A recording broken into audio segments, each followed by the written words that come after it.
Hello, nerds. Welcome to History Nerds United podcast. I'm your head nerd, Brendan. Thank you for being here. Today we have Kate Winkler Dawson, author of All That Is Wicked, A Gilded Age Story of Murder and the Race to Decode the Criminal Mind. It was great talking to Kate, who is a podcaster in her own right, and by her own right means she's a lot bigger than I am. Tenfold More Wicked and Tenfold More Wicked presents Wicked Words. Great podcast. As soon as you're done listening to all of our episodes, highly recommend going over and listening to hers. Had a great discussion, and I think you're really going to like it, so I'm going to shut up and let you listen to it. Here we go. Kate Winkler Dawson. All right, welcome to the podcast, Kate Winkler Dawson. Kate, thank you so much for coming on here. Thanks for having me. I appreciate it. And as we already talked about right before we hit record, you are a professional at this, so I have asked you to take it nice on the novice. I can't promise anything. So also what we were talking about is, well, first of all, you started in TV production based upon your bio and everything like that, which is not something I've run into. A lot of times people come from straight journalism or they've been trying to write their whole lives, but you started in TV production. How did you get from there to here? Yeah, I mean, my evolution has been odd. I really thought at this time in my life, at age 47, that I was going to be a pretty high executive at CBS News or at ABC News. I was working at all of these different places in New York and San Francisco and LA, and I was really on the track to being a really solid television news producer, someone who would go out in the field and also work individually on shows. I was writing for networks. So there was a lot about journalism that I loved. And I was teaching at Fordham University. And, when I was getting my master's degree, I was at Columbia and I probably shouldn't even tell this story, but I thought I wanted to do documentaries. And a lot of people in television do want to do documentaries. You have these stories and they're fantastic and you have to tell the story in less than 5 minutes and it's painful. So I wanted to do a documentary on a woman that I had heard of in Mexico, and I was going to go on vacation with my friends to Mexico. And so I went to Columbia and I was a grad student there, and I said, I need to borrow some equipment. And they said, do you take a documentary course here? And I said, no. And they said, okay, I guess you're in journalism. You could take some equipment. And they said, but don't go out of the state. Are you going out of the state? And I said, no. They gave me like $3,000 worth of equipment to take to Mexico, which I thought was going to get confiscated at any moment. And I think that was sort of the beginning. I just realized what a life of adventure it could be to do documentaries and television. And it's taken me all over the world. But the biggest takeaway from me is that it gave me a lot of practical experience that, unbeknownst to me, set me up for being in the world of podcasting, because I worked for ABC Radio and I know how I shot my own documentaries. I ran my own sound. I know how to gather sound. I know how to operate in the field. I know how to get interviews. So having that background has been really helpful for me because I don't need a crew. I can take the equipment. I have my own equipment and I know how to use it and get good sound. And so I think just like any job, having practical experience that, you're willing to do the stuff on the side to learn it has been really invaluable for me. I did not think podcasting was in my future. I could tell you that. I had not even listened to podcasts until probably 3 years ago. So that was not in my future at all from what I thought I was going to be doing. I was nearly browbeaten into it, so I hear you on that. But I also think the statute of limitations has definitely run out on stealing equipment, because you brought it back. It's really more of an acquisition than anything else. My heart was in the right place, but I did lie, so I feel badly about that. And I'm just glad none of it gotten taken. But even still, you're doing the podcast and you're an author. So 2 quick questions. How do you find the time to do all of that? And second part, when we turn off the recording, can you tell me all the stuff I'm doing wrong? I have no problem crying after we turn off the recording. I think it's really difficult in podcasting because it still feels new. I know it's not, but it feels still new. And there's so many different people doing different things at different levels of experience. You can listen to a podcast. I listen to podcasts sometimes, and you could tell that the person doesn't have a ton of experience with the technical aspect of it, and maybe not even journalism, but they're just so engaging and so interesting. And that is such a powerful medium to be in. And I would say I love writing books. I love documentaries. I love teaching. I'm faculty at the University of Texas. I've teach full time, so I don't have time to answer your question. There is no time. I have the most insane calendar with so many color codes. My kids just, they don't understand any of the things on my calendar, but everything it makes sense to me. And I just have to really manage my time. Like when I'm done with this interview, I have to write 1,000 words tonight on an audiobook I'm doing for my publisher. So 1,000 words, and I'm not going to write one word more because that's my goal. And as soon as I hit my goal, I stop. And I had a really interesting, and maybe this is applicable to anybody who's creative. I read a really interesting interview with Eric Larson, who's a great author. He wrote Devil in the White City. And he said one time, someone said, so, when you're working your way through a book, and you need to stop for the night, what do you do? How do you stop? Do you finish a chapter? Do you finish a sentence? He says he stops in the middle of a sentence, which I think is so interesting. And I try doing that. He stops at the middle of a sentence because he knows that the next morning, no matter what, at a minimum, he can finish that one sentence. And so whatever does it for you, I guess. So I adopted that. So I'm going to write 1,000 words tonight, and I'm pulling some sound bites for an episode of Tenfold More Wicked, a season of Tenfold More Wicked that's going to air next year. And so I have to listen to these sound bites and tell my editor which sound bites to use. So I know that's going to take me a while. So my schedule is pretty crazy, but I do the best I can. And then of course I've got these kids that are 12 and want my attention all the time. But that's what the dog's for. and the pup, and I'm getting him a puppy too. So Well, the thing that I took from that is that I can't complain about my schedule for at least 3 days. That's what I'm going to go with. No, you can complain. It's all relative because there are people who, for somebody who does everything I do, so, I teach at UT. I'm always writing a book. Right now I'm writing an audiobook. Next year it's going to be, a traditional book. I've got 3 podcasts now with Exactly Right. For somebody who does all of this stuff, I have an incredible amount of time to watch the stupidest television you can think of. I mean, I watch like bad TV, like Real Housewives kind of TV.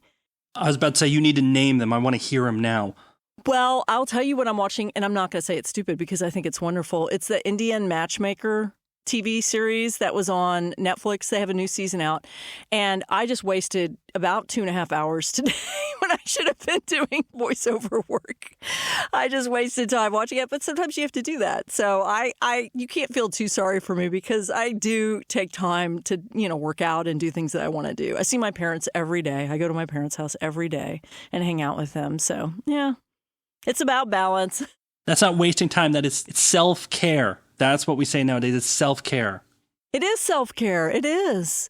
It would be better if it were a little bit more exercisey or, something a little more productive. But I guess that's not the definition of self-care. But I enjoy it. I don't know. I had a good time today. I just sort of laid around with the dog and watched it. So.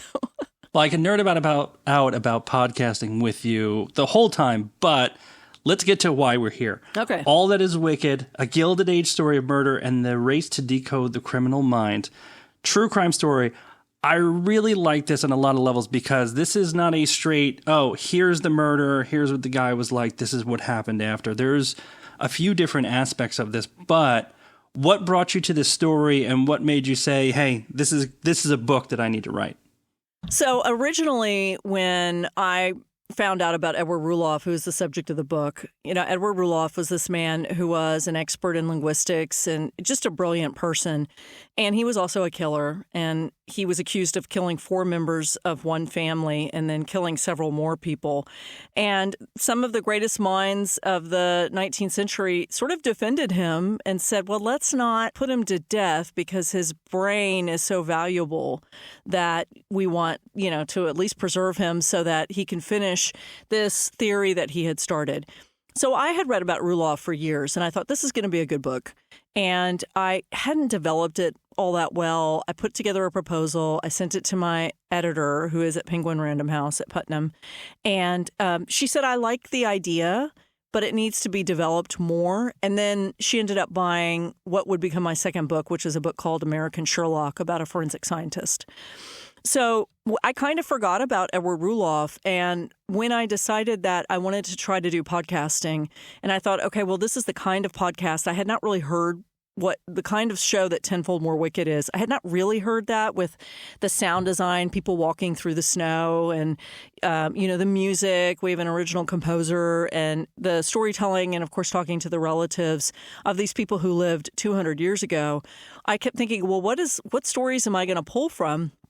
And I have a little folder of failed book ideas, and Rulloff was in there. And so I just thought, I've already been in contact with the family because that's something I do. I try to contact the family in my books or my podcasts or anything. I already knew the Scutts, who were the main family, the family that he did all this stuff to. I already knew the Scutts. And so, I said, well, I'm just going to go back to Ithaca. They're in Dryden, which is outside of Ithaca. I'm just going to go back to the farm and I'm going to turn this into a podcast. And then after I did the podcast, I started really thinking about this moment that Edward Rulloff had where I actually literally glossed over it when the show was on. There's a moment where he's shackled to the floor of a jail, and there's this litany of men who walk through and try to figure out what makes this guy brilliant, but also just a terrible person who's killed his own child and his wife, and it was terrible, and sort of this Ted Bundy, and what makes him like that? And I just started thinking, I have always read about mine hunters from the 1970s, the guys who were with the behavioral science unit. I just interviewed for Wicked Words the nurse who worked with them, with the original mine hunters. But this group of men who interviewed him and tried to figure out, was it the devil that made him do it? Was he crazy? Was he insane? What happened? What went wrong with Edward Rulloff? And I just realized that that moment was really important. He really was the avatar for the criminal mind and why we look at the criminal mind now 100 years earlier than the FBI did in the 70s. So then I pitched that to my editor and just said, listen, I want to do kind of a big review of this is how we got to where we are about the criminal mind now. And a lot of it started with Edward Rulloff. And so we went from there. And I want to jump back because it's an important part. And you mentioned them, the Scutts, the family that is just destroyed by this man. I really like that they were not props within your book. It wasn't about Edward and taking this horrible man in. What happens a lot with Bundy things and things like that, it seems like true crime as a genre is moving more towards that. We're taking the victims and making sure that they are fleshed out characters just as much as these murderers are. And it sounds like that's important to you from beginning to end. It is. It's important, and it's a struggle because that's not what some true crime listeners or readers want. I mean, they really want to hear about Israel Keyes or Ted Bundy or Jeffrey Dahmer. They really want that fascinating part because killers can be fascinating. They're disturbing and they're also fascinating.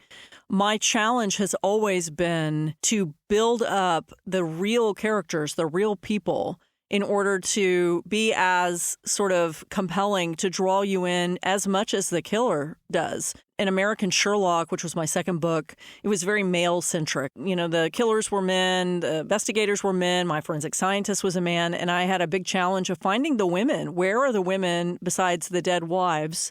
Where are they? How do I highlight that? Just because as a woman who writes about true crime, I am often writing about men killing women. I mean, that's really what a lot of crime is. So my goal has always been with the podcast and with the books to try to look at diversity, not just focusing on the killers. And I do think it's important to focus on the killers because I do think it can be preventative. But also, yes, looking at the victims, giving them a three-dimensional feel. How much do we know about them? What is the life lost?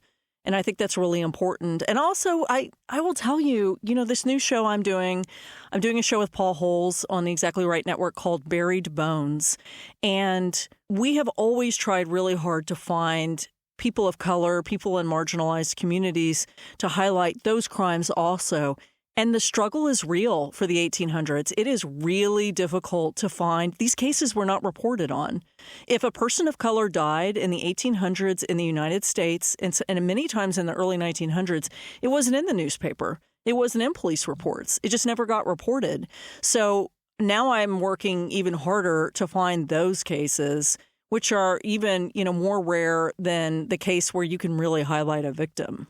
And I don't want to sound too highbrow because, yes, it's wonderful that it's moving this way, but also I could go upstairs and watch 3 hours of Investigation Discovery and be perfectly content. No, I understand that. I think that there is something to be said where, with true crime, people often ask me why women are so enthralled with true crime. The easy answer, which I think is an easy answer and not a very well-rounded answer, is preventative. Oh, women learn not to walk at the parking lot at night. And yes, studies do show that women who watch true crime sometimes do change their habits in very tangible ways because of things they've seen on television. But I also think women, just like men, like a good story. I love sports stories. It's a beginning and a middle and an end. There are characters at the beginning. There's a conflict. Somebody changes. And by the end, there's usually a resolution. And crime is like that, too. It's just a different medium, And so what's difficult for me about contemporary crime is that the people are still there. So, I just had a really long phone call. No, it was a really long Zoom with two brothers who brought a case to me from 1963. It was their great-grandparents and their uncle who were murdered in Idaho, rural Idaho. And we were on the Zoom for about an hour and a half because there are so many family rumors that we had to decide, what do you want me to say on the show? What's appropriate? What can I confirm? What is just a rumor? And my utmost fear is hurting the family. And luckily, with the families that I've been dealing with, nobody has come to me and said, I'm upset about the way you represented us. And I think part of that is I work hard on the research. And of course, if there's anything controversial, it's somebody else saying it. It's not me saying it. That's why I do interviews with people.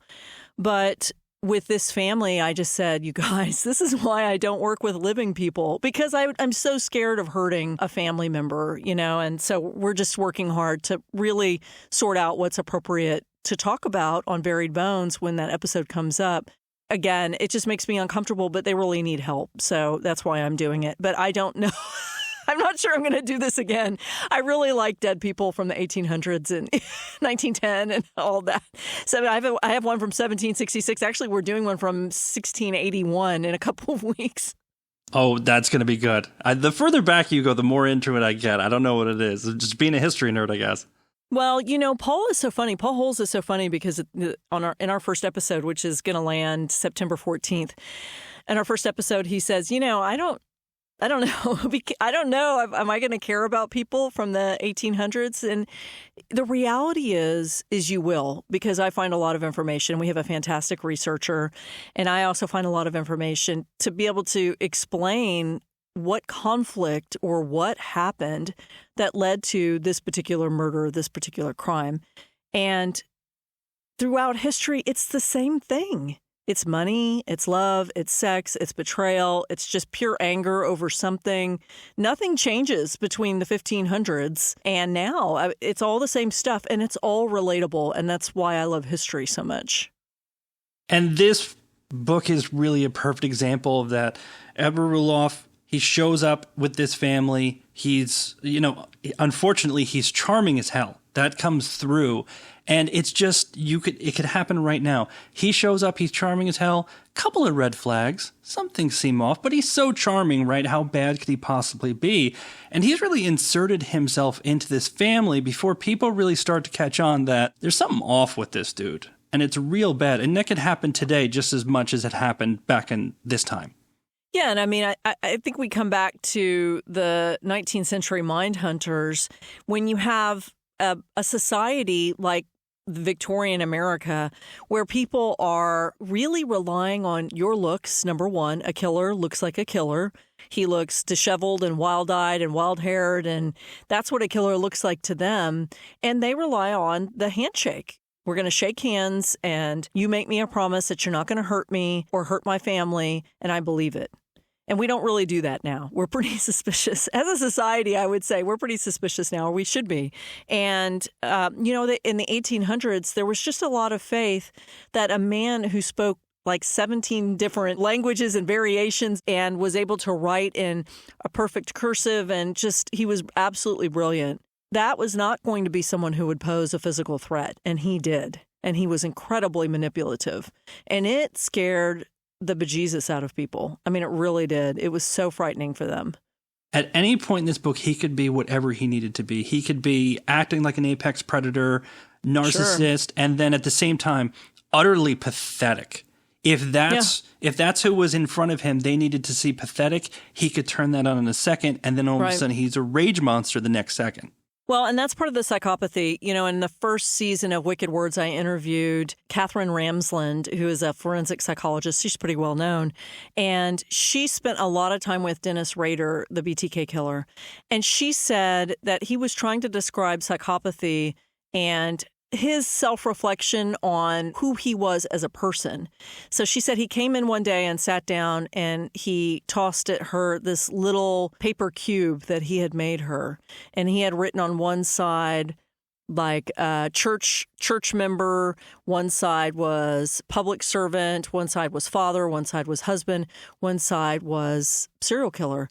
She said he just flicked it and it would just turn on its side. And he said that's how easy it is. He said, we're not grounded in anything. No one who has psychopathy, who does the things that I do, nobody really has grounding in any one of these. You can flip and be whoever you want, whatever happens, but you're never really one thing that people can count on.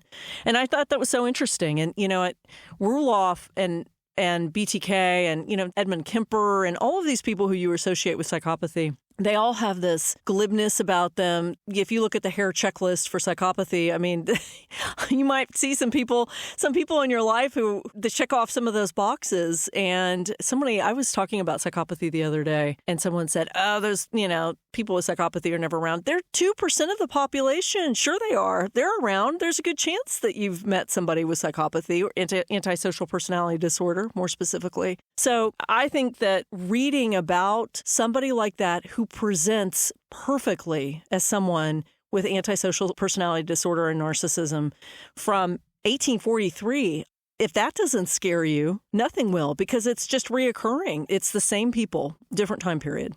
I think it would be super interesting if somebody took the back couple chapters of a book and started to talk about a lot of the criminal theories about the brain and stuff like that. I feel like I read that in a book somewhere. Oh, it was this book. Because if somebody wanted to go check out Edward's brain, they can actually go do that right now, can't they? You could. If you were sneaky like me, you could probably pick it up too. If you go to Cornell University and you go to the psychology department at Cornell University, his brain is on display because when he died and they looked at his brain, they discovered that it was one of the top brains in the world, largest and heaviest. He had a massive brain.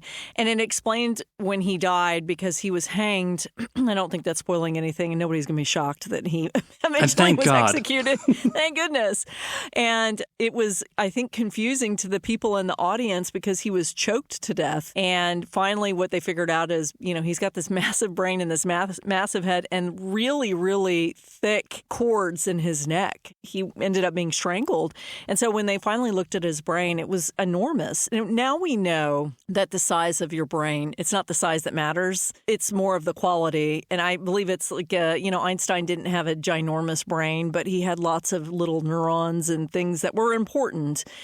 And Edward Rulloff, you know, it was so degraded that I would have loved to have had it scanned or analyzed. And it's been sitting in formaldehyde for a couple hundred years. So, and people have been handling it. I mean, the woman handed it to me. I wanted to take a closer look and take pictures. And she's like, here, hold on to this for a second. And I'm holding this jar full of a brain and nasty green stuff. So Rulloff represented the beginning of neuroscience, according to the people at Cornell, because he was the first brain to be purchased in the first brain collection in the United States, which was the beginning of comparative anatomy and the beginning of neuroscience. That's when they started looking at brains.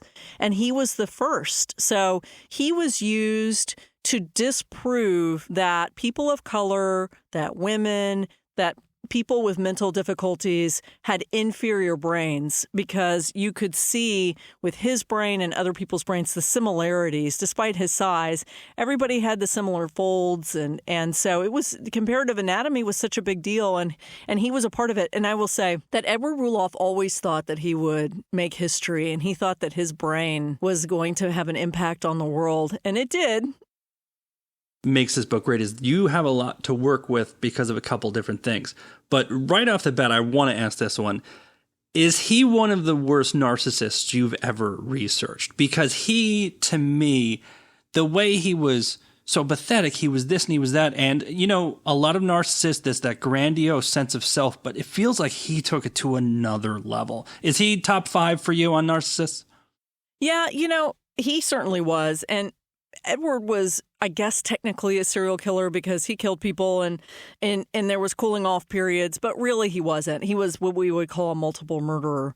And I would say narcissist for sure, and probably one of the biggest. I will say that the forensic scientist I wrote about in my last book was a pretty big narcissist. So, and he was the hero. So, I don't know. I think that there are instances where people can try to harness their different, negative traits and turn them into positive traits. But Edward Rulloff certainly knew how to shapeshift, and he knew how to manipulate people like I've never seen. And that was what was interesting about writing about the time period when he was in jail, shackled to the floor with 5 locks on the door.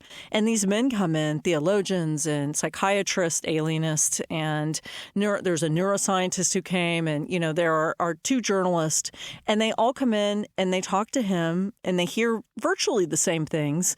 And they all come out with different observations and different opinions about what made him him. They just couldn't figure it out. And it's because nobody knew what psychopathy was, but he presents perfectly as someone who has a psychopathic personality, but they just couldn't even fathom that. They didn't understand, personality disorders, or they just knew he wasn't insane/crazy. It felt like a lot of these interviews were kind of the forebears of podcasters. As I was reading, I was just thinking it out loud. These men were really straddling the line between getting details that were giving them context, which is sort of entertainment. What was your childhood like? Tell me about your 2 brothers. Your dad died when you were young. What was that like? They're searching, and then the flip side is they're also gathering information that they all pass on to other people. They all have their own opinions, particularly the main journalist, Hamilton Freeman, who wrote Rulloff's biography. That's really wonderful. It's very reflective of both Rulloff and the journalist, who got very, very, very close with Rulloff. So close that Rulloff tried to, give him a big old open mouth kiss in hopes that the journalist was hiding, a razor blade in his mouth so Rulloff could either escape or take his own life. So there's a lot of manipulation there that I think you can read throughout the pages. When I was doing this research and I was reading the story, every time I think that he was going to finally do something, like he's on the run and he gets a job teaching at a university in North Carolina, and he starts to head to North Carolina and everything goes to hell. Just when you think things are going to change, he's finally going to do something right. Everything is going to be okay. Either the fates are against him or he sabotages himself. So it's pretty hard to beat a character like that to write about.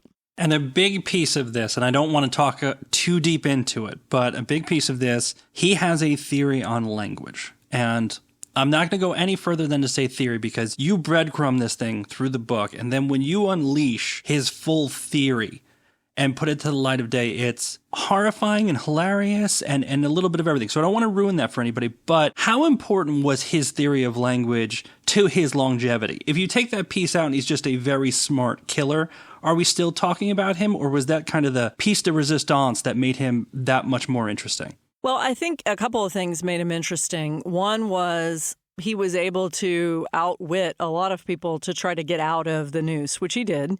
He represented himself when he was on trial originally, when his wife and his daughter disappeared.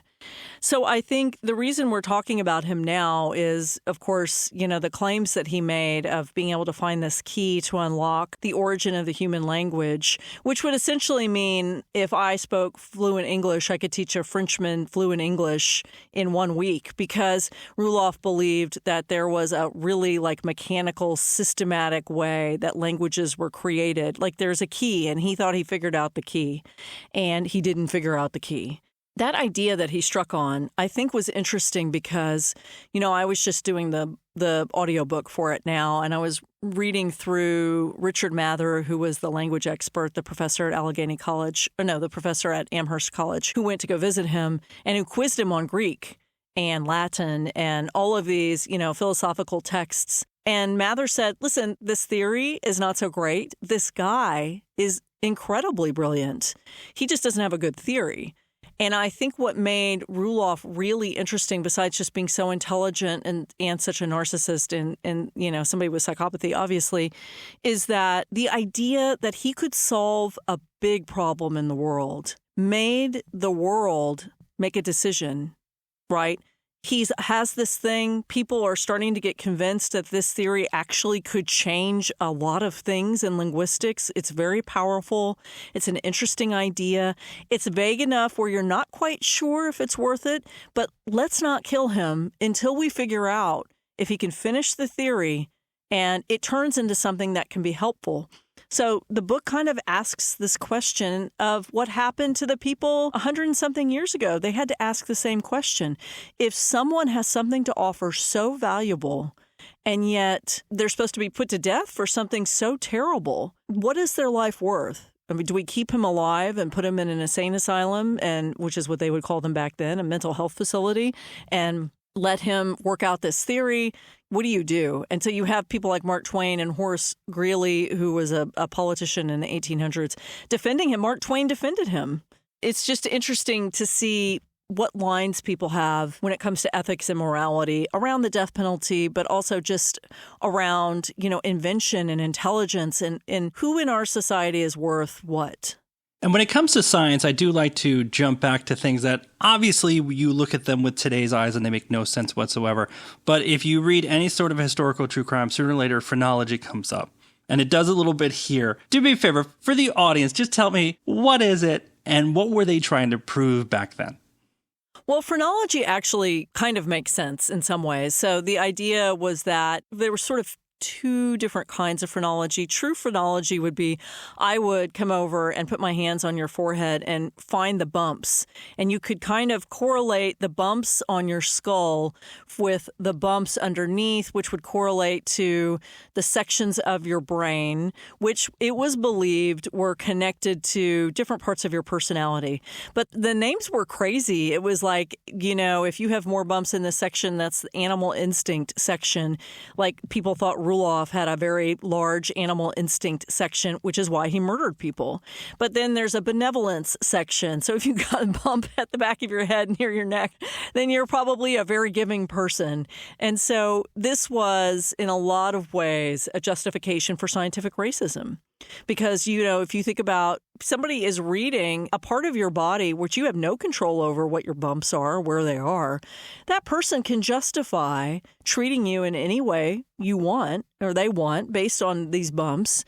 I mean, it was all bumpkiss, but it also did lead to psychology somewhat in the idea of there are certain parts of our brain that govern certain things that we do, right? There is sections that govern empathy, and different areas. And so I think that phrenology was a little wacky and interesting, but, overall, it was fairly useless. A friend of mine at the University of Edinburgh teaches a phrenology class. He's in the neuroscience department, and he showed me his phrenology head, and I couldn't even really understand most of the sections. It was like, what was it? Well, there's animal instinct and benevolence. I think there was like a familial values section. I mean, really kind of just like in some sections, I think they just made the words up. It really was a way to try to look past your exterior and figure out what really made you tick, which, if you could imagine, made some people pretty uncomfortable. Well, I hate to let the science nerd out, but it's crazy how much about the brain we still don't know with all of these advances. Yeah. I would love to see in 100 years what they're going to look back on and be like, did you see what those idiots used to think in 2022? What a bunch of morons. Yeah. My friend who's in neuroscience in Scotland said it's something like he felt like it was like 5% of the brain we understand, which is such a small amount. Edward Rulloff dabbled in phrenology, which doesn't surprise me because it's a little bit of a grifty, sleight of hand, snake oil salesman. And snake oil salesmen, boy, did they thrive in the 1800s. You could sell anybody anything in the 1800s and they would believe it. There's so many different sort of religions out there and products out there and just different personalities and kind of anything goes. And then there's no nationalized identification system. So there's nobody requiring you to show an ID. So you can just hop on a train or a steamer on Lake Erie and go anywhere and disappear. It's so easy to disappear. And like you said, this is timeless. Show up somewhere looking smart and sounding smart. You can confuse a lot of people or convince them to a lot of different things that they normally wouldn't go for. Yeah, I'm a really big fan of the shyster. I like watching things about frauds. I find it completely fascinating how people get away with that. And you really, really have to have a sense of confidence about you, which is ironic because people with psychopathy often have low self-esteem. So it's an interesting dichotomy. What I read, my expert, I was just voicing this over today. My expert says, who's an expert in neuroscience at the University of North Texas, Craig Newman, and he says, people with psychopathy can get away with a lot because they have charm. They can emulate feelings they don't have. But he said eventually they foul their own nests. He said they just can't help it. They are self-defeating, and there's only so much faking it till you make it can get you, even in this country where we fake things a lot. Eventually people figure out who you are much of the time.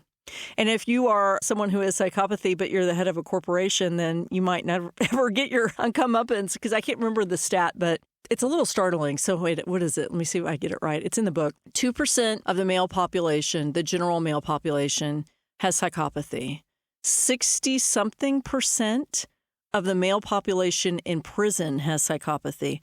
And then something like 10% of the heads of corporations have psychopathy. So you see where people go. I mean, that's just the way it is. I mean, we're in a renaissance of documentaries on stuff like this. For the listeners, first you're going to listen to Kate's podcast. And then once you're done with that, then you fire up Netflix. And there's a whole bunch of other stuff you can watch from there. But for this book, one more thing I wanted to ask specifically on this book. As I mentioned, it's not linear. There's some jumps here and there, and you reveal a little bit more going along. Why did you decide to make it not perfectly linear and make this not necessarily time jumps, but kind of reveal things slowly over a period of time? I'm not usually creative about stuff like that, so I sort of surprised myself. The way it's structured is you actually meet Edward Rulloff before his execution. He's in prison, and he's with the journalist who's been with him by his side through this whole thing. And we tell Edward's life story and the crimes going backward as he meets each person. So with every new person that enters his cell in 1871, Edward has to retell his story over and over and over again. So eventually the two stories line up together, and we are in a contemporary time, 1871, and Edward Rulloff's in prison, and he meets the journalist Hamilton Freeman, and then the story is linear after that. I wanted to show how all of these different pieces were coming together because Edward revealed different things to different people for manipulation. For Oliver Dyer, who was a really well-known journalist, he wrote for The Sun in the 1700s in New York. Oliver Dyer was a devout Christian. And to the other journalist, Ham Friedman, Rulloff called himself an atheist, essentially, and said he studied the Bible, but it was an academic pursuit. It wasn't for, spiritual release or anything. But for Oliver Dyer, when Oliver Dyer, the religious man, said, "Tell me what you feel about God," Edward totally switched gears and said, "Well, I feel like there's something out there, but I'm not really sure." He said it more eloquently than I did. But I wanted to be able to show that while you're learning about this man's life, he is feeding a load of bull to some people and omitting things from some people that he then adds into stories for other people. So you really feel levels of manipulation. You never really know the truth from him. Well, I think we actually already answered this question, but I like to put a pin on this at the very end. Founded History Nerds United because people say, nonfiction is boring. Oh, who says that? A lot of people. Trust me, a lot of people. No, give me a break. So you put one of these obviously very misinformed, misguided people in front of you. How do you sell them All That Is Wicked? Why do they need to read All That Is Wicked? I think the book really tells a good story. I think you read about somebody who had a really unique life, who made some choices that I would have never made, who took a lot of chances. I think you learn about psychopathy and the criminal mind and why it all matters and why the victims matter. And really, this is a book not just about Edward Rulloff, but about his family, the family who pursued him for 30 years. They would not stop until he was caught. And that's incredible. And that's one of the things that I really want to get to. The heart of the book is the Scuts. It's not him. It's the Scuts. They lost 4 people because of this man. They finally got the results that they wanted 30 years later. Well, Kate's fantastic book. Everybody needs to read it. Thank you so much for coming on. Thank you. I appreciate it. And that's it for this episode. Thank you so much, Kate, for coming on. All That Is Wicked, out October 4th. Great true crime book. Go out and get it, nerds. You will enjoy it. I guarantee it. I'm not going to give you money for it, but I guarantee it. In the meantime, reach out to us on socials, Twitter, Instagram, Facebook. Head on over to the blog. Leave us comments. Leave us reviews, hopefully 5-star ones. And stay safe out there, nerds. We'll see you next time.